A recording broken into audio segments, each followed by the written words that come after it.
भक्ता पूछेला तोहरा से माई, भक्ता पूछेला तोहरा से माई। तनी देबू माँ हमके बताई, भक्ता पूछेला तोहरा से माई।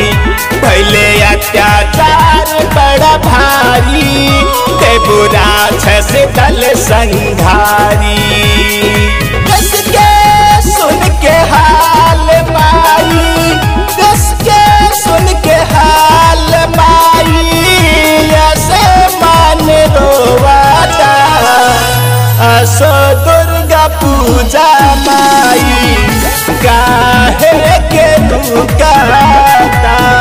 असो दुर्गा पूजा माई, काहे के रुकाता।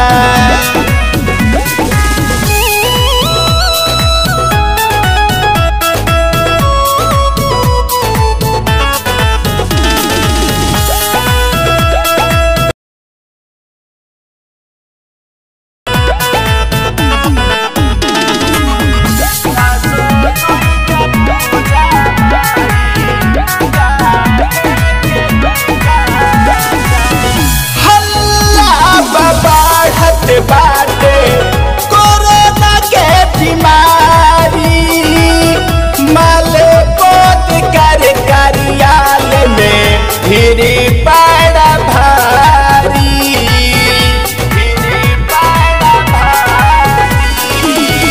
हल्ला बढ़त बाटे कोरोना के बीमारी, माले पोत कर कार्यालय में भीड़ बड़ा भारी।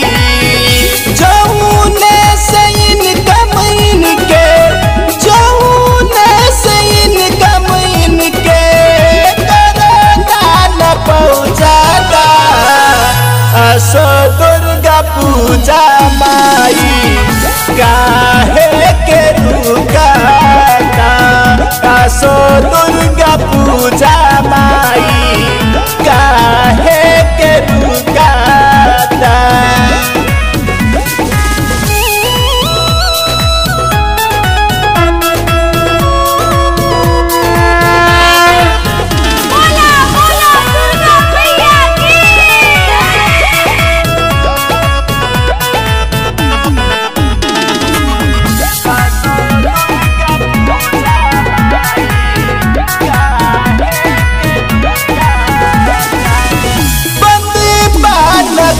कारखाना नहीं मोटर गाड़ी, बने नया से आटा बैठक होला भारी,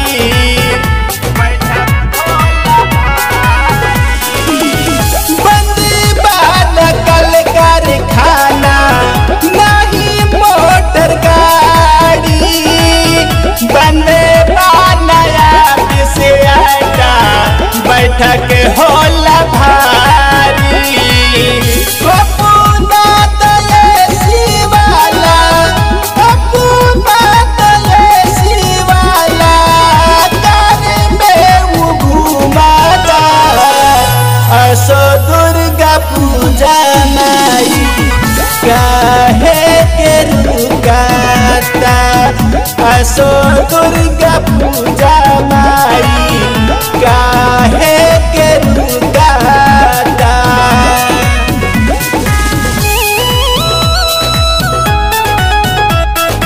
प्रेम से बोलो विंध्याचल वाली मैया की।